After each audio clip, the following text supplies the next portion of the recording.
Hi കൂട്ടുകാരെ, എല്ലാവർക്കും നമസ്കാരം ഉണ്ട് കേട്ടോ. എന്തുകൊണ്ട് വിശേഷം? എല്ലാവരും സുഖമായിരിക്കുന്നോ? എല്ലാവരും സുഖമായിരിക്കട്ടെ. അപ്പോൾ ഇന്നത്തെ നമ്മുടെ അപ്ഡേറ്റ്സ് എന്താണെന്ന് അറിയോ? കുറെ പേര് നഴ്സസിന്റെ വേക്കൻസിനെ കുറിച്ച് അന്വേഷിക്കുന്നുണ്ട്. ഇന്ന് നഴ്സസിന്റെ വേക്കൻസിയാണ് പബ്ലിഷ് ചെയ്തിരിക്കുന്നത്. ജസീന ഹ്യൂമൻ റിസോഴ്സ് ആണ്. Clinical nurse specialist in mental health ആ പോസ്റ്റിലേക്കാണ് അവർ ഹയർ ചെയ്യുന്നത് കേട്ടോ. അപ്പൊ MSc ഇൻ മെന്റൽ ഹെൽത്തും plus 5 years experience in mental health നഴ്സിംഗിൽ എക്സ്പീരിയൻസ് ഒക്കെ ഉള്ളവർക്ക് അപ്ലൈ ചെയ്യാം കേട്ടോ. 1 year അതിൽ 5 yearsലും 1 year ക്ലിനിക്കൽ നഴ്സ് സ്പെഷ്യലിസ്റ്റ് ആയിട്ട് വർക്ക് ചെയ്തിട്ടുള്ള എക്സ്പീരിയൻസ് അവർ ചോദിക്കുന്നുണ്ട് കേട്ടോ. അപ്പോൾ ഈ ക്വാളിഫിക്കേഷനുള്ള ആൾക്കാരൊക്കെ QCHP ലൈസൻസ് എടുക്കാൻ എലിജിബിൾ ആയിട്ടുള്ള ആൾക്കാരൊക്കെ എത്രയും പെട്ടെന്ന് പോയിട്ട് അപ്ലൈ ചെയ്യാം കേട്ടോ. ഇതിന് എന്തെങ്കിലും ഇൻഫർമേഷൻ വേണമെന്നുണ്ടെങ്കിൽ എനിക്ക് കമന്റ് ചെയ്യാം കേട്ടോ. അതുപോലെ തന്നെ ജസീന ഹ്യൂമൻ റിസോഴ്സ് ഡോക്ടേഴ്സിന്റെ വേക്കൻസിയും പബ്ലിഷ് ചെയ്തിട്ടുണ്ട്.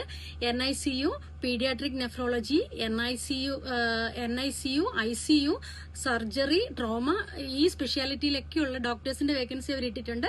MBBS plus MD plus 4 years experience ആണ് ചോദിക്കുന്നത്. അപ്പൊ QCHP ലൈസൻസ് എടുക്കാൻ എലിജിബിൾ ആയിട്ടുള്ള ആൾക്കാരൊക്കെ ഓടിപ്പോയി അപ്ലൈ ചെയ്യാം കേട്ടോ. അപ്പോൾ apply, win and enjoy. Thank you so much.